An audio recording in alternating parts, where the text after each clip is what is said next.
எல்லா மாவட்டங்களையும் தேர்தல் கமிஷனுடைய அறிவுரைப்படி அவர்கள் நடந்தால் நிச்சயமாக ஒரு முழுமையாக ஒரு வெளிப்படைத்தன்மையோடு ஒரு வாக்காளர் பட்டியல் உண்மைத்தன்மையோடு இருக்கும். ஆனால் பல மாவட்டங்களில் என்ன ஒரு நிலைமை என்று சொன்னால் இதற்கு நேர்மாறாக BLO 2 BLOவிலிருந்து BLA 2 என்று சொல்லக்கூடிய சில கட்சிகள், குறிப்பாக ஆளும் தரப்புன்னு வச்சுங்களேன், அந்த கட்சிகள் BLO மிரட்டி எங்ககிட்ட கொடுங்க ஃபார்மை, படிவத்தை நாங்கள் தான் கொடுப்போம், அது மட்டும் இல்லை நீங்கள் கொடுத்த படிவத்தை நாங்கள் வாங்குவோம், அது பிறகு தான் உங்ககிட்ட கொடுப்பேன்னா இது எந்த விதத்தில் நியாயம்? தயவுசெய்து நீங்கள் சிந்திச்சு பாருங்க. இது கொஞ்சம் கூட நியாயம் இல்லை. உதாரணத்துக்கு இப்போ நான் இப்போ எல்லோருக்கும் அறிமுகமானவன், அதே போல் இங்கே இருக்கிற எல்லோருமே என்பதுலேருந்து பாலா எல்லாமே அறிமுகமானவங்க. எங்கள் ஓட்டை யாரும் எடுக்க முடியாது.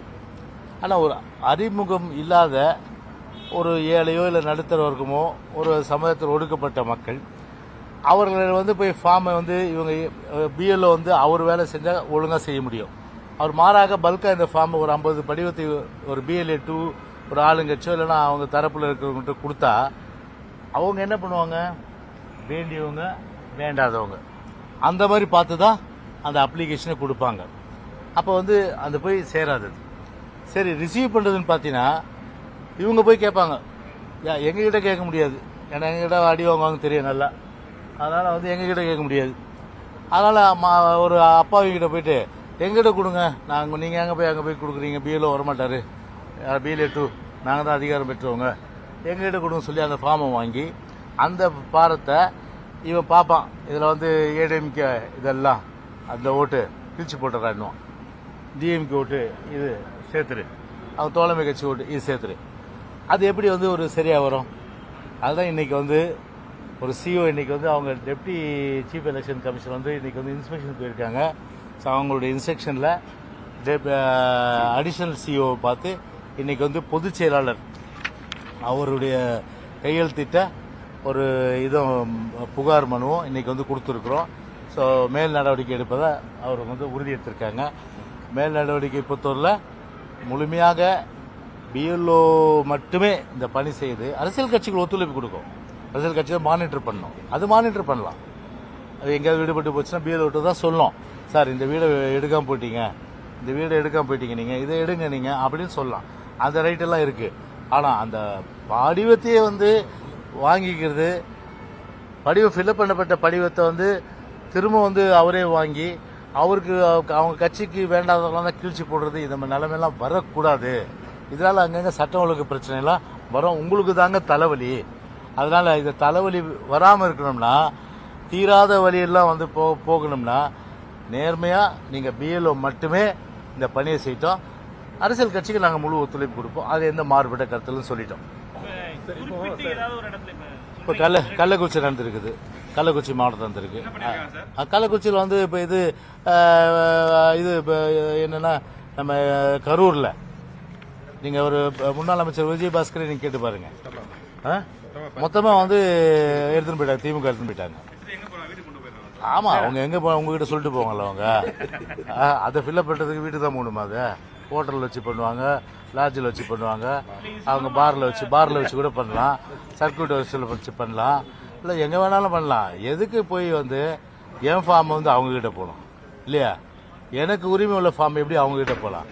எனக்கு வாக்களிக்கின்ற உரிமை கொடுக்கின்ற அந்த ஃபார்ம் BLOக்கு தான் உண்டு.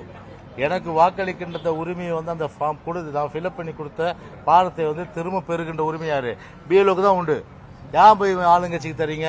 இது கரூரில் ஏற்பட்டது. இது அதனால தான் ஸ்பெசிஃபிக்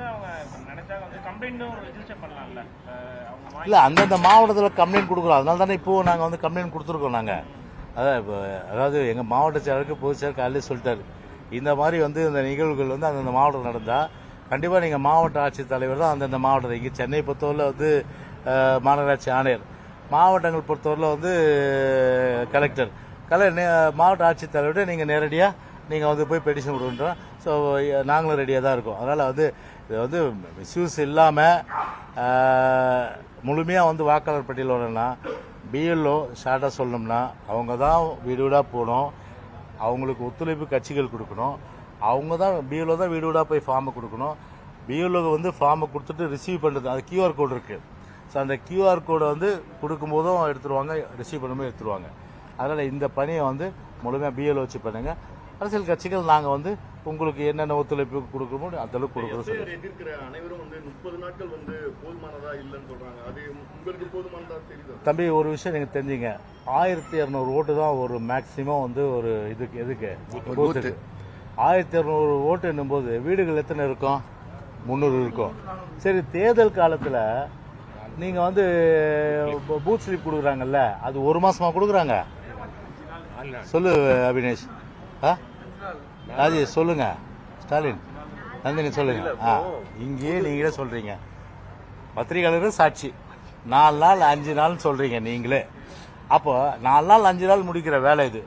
ஒரு மாசம் வந்து டைம் கொடுத்துருக்காங்கன்னா 300 வீடுகளுக்கு போறதுக்கு ஒரு மாசமா டைமு? இதெல்லாம் வந்து எப்படின்னா டிஎம்கேக்கும் அவங்க தோழமை கட்சிக்கும் ஆட தெரியாதவனுக்கு அரங்க பத்தலன்ற கதை தான். தெருக்கோணல் ஆட தெரியாதவனுக்கு தெருக்கோணல் அந்த மாதிரி தான். எதாவது சாக்கு, ஏன்னா கள்ள ஓட்டு நம்பியே வாழ்ந்தவங்க, அவங்க கள்ள ஓட்டு நம்பியே இருக்கிறவங்க. அதனால தான் என் மேலே கேஸ் போட்டாங்க. அவங்க 22 நாள் உள்ள வச்சாங்க, கள்ள ஓட்டு போட்டு பிடிச்சோன்னே. ஒரு பானை சோத்துக்கு ஒரு சோறு பார்த்தாங்கன்னா அதுதான் இறந்தவன நம்புறதும், விலாசம் இல்லாத நம்புறதும், அதுக்கப்புறம் வந்து டபுள் மாயாவிகள் இவங்கெல்லாம் நம்புறது தான் வந்து திமுக வேலை. அதனால சுருக்கமாக சொல்லணும்னா 300 வீட்டுக்கு வந்து ஒரு 7 நாள் 10 நாளுக்குள்ளவே போயிடலாம். 3000 வீடு கிடையாது. இதெல்லாம் அதுதான் யூனிட்டாக இருக்க. தமிழ்நாட்டில் வந்து 74,000 பூத்து இருக்குன்னு நினைக்கிறேன். கிட்டத்தட்ட வந்து யூனிட்னா 74,000 பூத்து ஒரு பிஎல்ஓ பார்க்குறாரு. அவரால் ஒரு மாதம் முடியாதுன்னு சொல்றதுக்கு ஒரு பிஎல்ஓ பார்க்குறது வந்து 1200 ஓட்டு, ஒரு பிஎல்ஓ போகிறது வந்து 300 வீடு 10 நாள்லேயே போகலாம். அதனால் வந்து அது திமுக வைக்கின்ற வாதம் வந்து அர்த்தமற்றது. என்னதான் நாங்கள் சொன்னோம், நீங்கள் கோர்ட்டுக்கு போங்க, நாங்களும் கோர்ட்டுக்கு வருவோன்னு. எப்படி நீக்க முடியும்?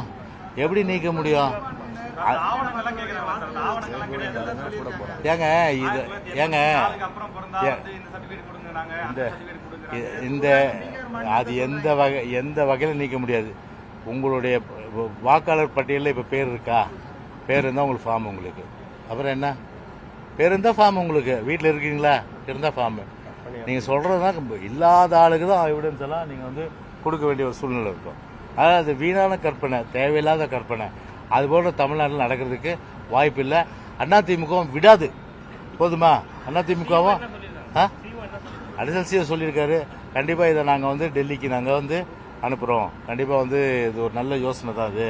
ஏன்னா வந்து நான் சொன்னேன், இது தேவையில்லாத சட்ட ஒழுங்கு பிரச்சனைலாம் வரும், லோக்கல்லேயும் வரும், உங்களுக்கும் தலைவலி. அதனால் இது வந்து யாருக்கும் வேணாம், எங்ககிட்டையும் கொடுக்க வேணாம், திமுக கொடுக்காது, தோழமை கட்சி கொடுக்காது, எந்த பொலிட்டிக்கல் பார்ட்டி யாருக்கும் கொடுக்காதீங்க. நம்ம பிஎல்ஓ சைட்டும் நாங்கள் வேணால் ஒத்துழைப்பு கொடுக்குறோம், கூட போகிறோம், அவங்களுக்கு என்னென்ன ஒத்துழைப்பு தேவை அதெல்லாம் கொடுக்குறோன்னு சொல்லியிருக்கோம். சார், மீண்டும் திமுகவுக்கும் தாவேகாவுக்கும் மட்டும்தான் போட்டின்னு இப்போ கூட விஜய் சொல்லியிருக்காரு. யாரு? அதிமுக கன்சிடர் மீண்டும் திமுகவுக்கும் தாவேகாவுக்கும் மட்டும்தான் போட்டி.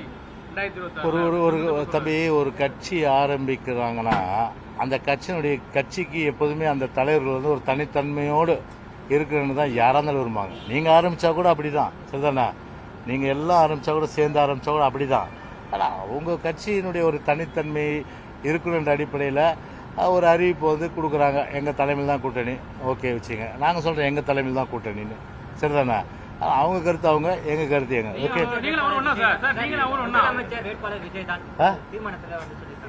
அது பின்ன அது அவங்க கருத்து, மக்கள் தானே தீர்மானிக்கணும் அது.